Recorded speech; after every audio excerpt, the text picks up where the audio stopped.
শ্ৰদ্ধাৰ ৰাইজ বহুতে মোক এইকেইটা দিন সুধি আছে যে এডিআৰইৰ অৰেলবিলাক কেতিয়াৰ পৰা আৰম্ভ হ'ব। আপোনালোকে জানে যে এডিআৰইত বিশেষ কেইটামান পৰীক্ষা অনুষ্ঠিত হৈছিল।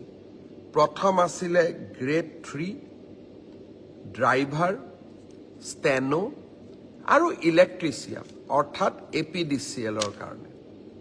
আজি আমি সিদ্ধান্ত লৈছোঁ যে গ্ৰেড 3ৰ কাৰণে কম্পিউটাৰ টেষ্ট, ড্ৰাইভাৰৰ কাৰণে ড্ৰাইভিং টেষ্ট, ষ্টেনোৰ কাৰণে ষ্টেনোৰ ব্যৱহাৰিক টেষ্ট আৰু ইলেক্ট্ৰিচিয়ানৰ কাৰণে ইলেক্ট্ৰিচিয়ানৰ স্কিল পৰীক্ষা কৰাৰ যিটো পৰ্যায় তাক আমি 15 জুনৰ পৰা আৰম্ভ কৰিম আৰু এই সমগ্ৰ ব্যৱস্থা আমি এটা মাহৰ ভিতৰতে সম্পূৰ্ণ কৰিম। ঠিক তেনেকৈ চতুৰ্থ বৰ্গৰ পৰীক্ষাত পাছ কৰা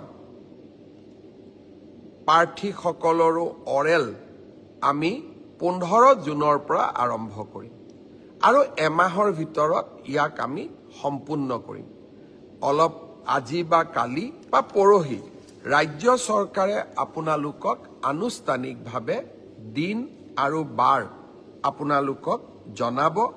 যিসকলে লিখিত পৰীক্ষা পাছ কৰিছে তেওঁলোকে এতিয়া কম্পিউটাৰ টেষ্ট, ড্ৰাইভিং টেষ্ট বা স্কিল টেষ্ট বা মৌখিক পৰীক্ষাৰ কাৰণে তেওঁলোকে যেন সাজু হয়। 15 জুনৰ পৰা এই প্ৰক্ৰিয়া আমি আৰম্ভ কৰিম।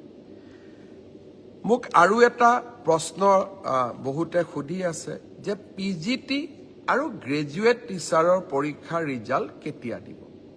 আমি 5 জুন তাৰিখে প্ৰভিজনেল ৰিজাল্ট এনাউন্স কৰিম। 5 জুনত প্ৰভিজনেল লিষ্ট এনাউন্স কৰাৰ পিছত আপোনালোকৰ ডকুমেণ্ট ভেৰিফিকেশ্যন হ'ব আৰু যিসকলৰ ডকুমেণ্টছ জেনুইন হ'ব তেওঁলোককে আমি চূড়ান্তভাৱে পৰীক্ষাত উত্তীৰ্ণ হোৱা বুলি ঘোষণা কৰিম। অৰ্থাৎ পৰীক্ষাৰ ৰিজাল্ট কেতিয়া দিব?